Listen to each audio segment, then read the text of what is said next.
Memory computer में internal storage के लिए एक जगह बनी होती है। मेमोरी शब्द का आशय डाटा स्टोरेज से होता है जो चिप के रूप में होता है, और स्टोरेज शब्द का उपयोग उस मेमोरी के लिए किया जाता है जो टेप या डिस्क में विद्यमान होती है। कुछ कंप्यूटर्स में वर्चुअल मेमोरी का भी उपयोग होता है, जिसका आशय हार्ड डिस्क में विद्यमान फिजिकल मेमोरी को विस्तारित करने से है। आम तौर पर प्रत्येक कंप्यूटर फिजिकल मेमोरी की कुछ निश्चित मात्रा के साथ निर्मित किए जाते हैं, जिसे मुख्य मेमोरी या रैम के नाम से जाना जाता है। आप मुख्य मेमोरी को एक कलेक्शन बॉक्स के रूप में सोच सकते हैं, जिसमें प्रत्येक सिंगल बाइट सूचना रख सकता है।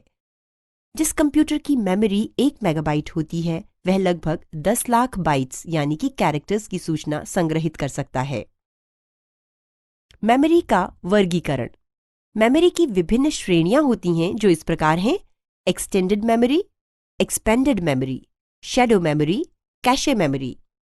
एक्सटेंडेड मेमोरी और एक्सपेंडेड मेमोरी।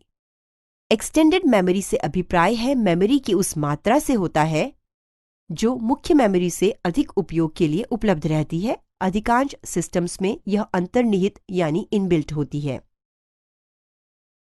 इसका अर्थ है कि कोई मेमोरी जो 1 मेगाबाइट यानी MB से अधिक है, जो कि DOS द्वारा सपोर्ट की जाती है, एक्सटेंडेड मेमोरी मानी जाएगी।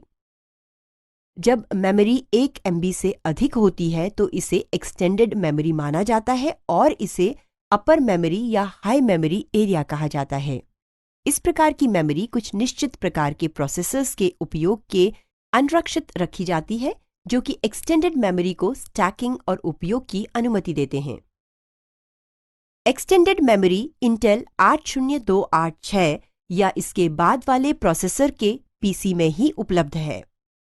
इसके अतिरिक्त मेमोरी के एक्सटेंडेड फॉर्म के साथ और भी कई सिस्टम सपोर्ट करने में सक्षम होते हैं, जो कि एक्सपेंडेड मेमोरी के रूप में जाने जाते हैं। 1990 में माइक्रोसॉफ्ट विंडोज 3.0 वर्जन के आने तक एक PC में मेमोरी को शामिल करने का चुनिंदा रास्ता एक्सपेंडेड मेमोरी हुआ करता था। वैकल्पिक तरीका, जिसे एक्सटेंडेड मेमोरी कहा जाता था, कम फ्लेक्सिबल और सिर्फ विशेष प्रोग्राम जैसे कि रैम डिस्क द्वारा ही उपयोग में लाया जा सकता था। एक्सटेंडेड और एक्सपेंडेड मेमोरी के बीच अंतर यह है कि एक्सपेंडेड मेमोरी एक विशिष्ट प्रकाशित मानक, जिसे EMS के रूप में जाना जाता है, को पूरा करने के लिए कॉन्फ़िगर की जाती है। DOS के साथ यह मानक कार्य अतिरिक्त मेमोरी को एक्सेस करने की अनुमति देता है और कुछ निश्चित कार्यों के लिए इस मेमोरी का उपयोग करना संभव बनाता है। Shadow memory. Shadow memory basic input output operating system BIOS की कॉपी होती है। अवश्य ही यह कंप्यूटर सिस्टम के basic input output operating system या BIOS में समाहित रूटीन्स की प्रतिलिपि है। शैडो मेमोरी एक्सेस की रेंज मुश्किल से 60 से 100 नैनोसेकंड होती है, जबकि ROM एक्सेस की रेंज 125 से 250 नैनोसेकंड तक होती है।